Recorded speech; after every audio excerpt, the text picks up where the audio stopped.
Halo teman-teman semuanya, perkenalkan nama saya Hesti Wulandari Andiningsih, mahasiswa dari Universitas Singapura Bangsa Karawang.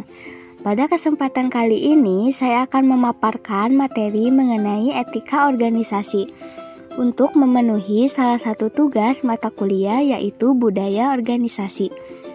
Tonton videonya sampai selesai ya. Pembahasan yang pertama, apa sih yang dimaksud dengan etika organisasi itu? Istilah etika berasal dari bahasa Yunani, yaitu ethos, yang berarti watak atau kebiasaan.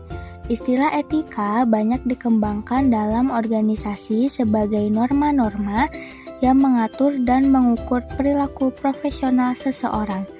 Pada pengertian yang paling dasar, etika merupakan sistem nilai pribadi yang digunakan untuk memutuskan apa yang benar atau apa yang paling tepat dalam suatu situasi tertentu, memutuskan apa yang konsisten dengan sistem nilai yang ada dalam organisasi dan diri pribadi.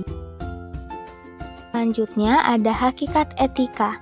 Yang pertama merupakan konsep tata nilai dan pengukuran terhadap sikap, perilaku atau ucapan yang dianggap baik, lazim dan patut untuk dilakukan.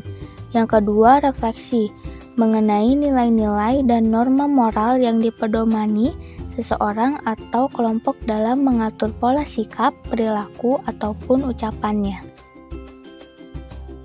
Dalam norma etika memiliki 8 poin. Di antaranya, yang pertama jujur. Jujur ini berkaitan dengan ketulusan hati, keikhlasan, tidak berbohong, tidak curang. Yang kedua, adil. Adil di sini berkaitan dengan arif, bijak, tegang rasa, tidak diskriminatif, dan tidak memihak. Yang ketiga, tepat janji. Berkaitan dengan sumpah, ikrar, komitmen, serta fakta integritas. Yang keempat, taat aturan. Berkaitan tentang mentaati dan mematuhi peraturan perundang-undangan. Yang kelima ada tanggung jawab, berkaitan dengan tanggung hasil dan resiko serta memperbaiki diri. Yang keenam responsif. Responsif di sini berkaitan dengan cepat tanggap, mengantisipasi dan ambil tindakan segera. Yang ketujuh hati-hati, berkaitan dengan jaga harmonisasi, cegah keresahan atau kerugian. Dan yang terakhir sopan santun, berkaitan dengan sikap perilaku, tindakan dan ucapan secara etis, bertata krama, saling hormat, beradab dan berbudi pekerti dalam berhubungan atau berinteraksi. Selanjutnya ada beberapa alasan mengapa norma etika itu diperlukan dalam organisasi. Yang pertama, karena etika berkaitan dengan perilaku manusia.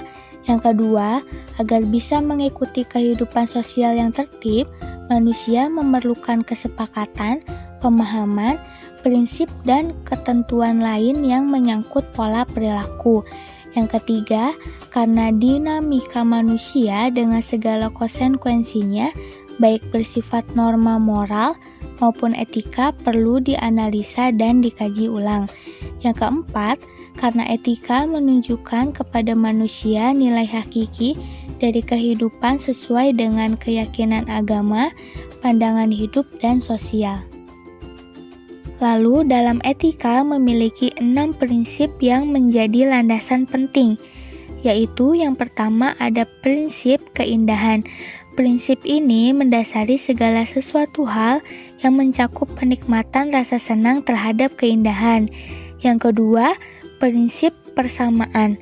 Setiap manusia pada hakikatnya memiliki hak dan tanggung jawab yang sama, sehingga muncul tuntutan terhadap persamaan hak antara laki-laki dan perempuan, persamaan ras, serta persamaan dalam berbagai bidang lainnya. Prinsip ini melandasi perilaku yang tidak diskriminatif atas dasar apapun. Yang ketiga, prinsip kebaikan. Prinsip ini mendasari perilaku individu untuk selalu berupaya berbuat kebaikan dalam berinteraksi dengan lingkungannya. Yang keempat, prinsip keadilan.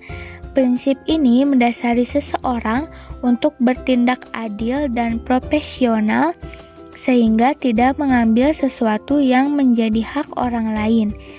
Yang kelima, prinsip kebebasan.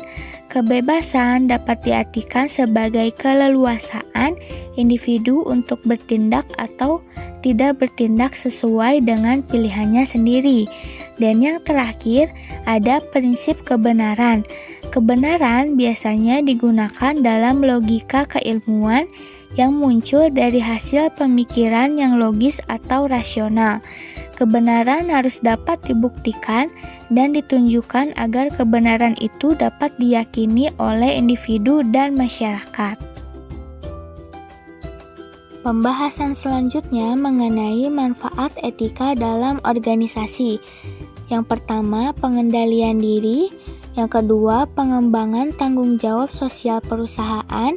Yang ketiga, dapat menciptakan persaingan yang sehat antara perusahaan maupun organisasi. Yang keempat, guna menghindari sifat KKN yaitu korupsi, kolusi, dan nepotisme yang dapat merusak tatanan moral. Yang kelima, menumbuh kebangkan kesadaran dan rasa memiliki terhadap apa yang telah dimiliki. Sekian pemaparan yang sudah saya sampaikan. Jangan lupa like, comment, and subscribe. Thank you for watching. Sampai jumpa di video-video berikutnya. Dadah!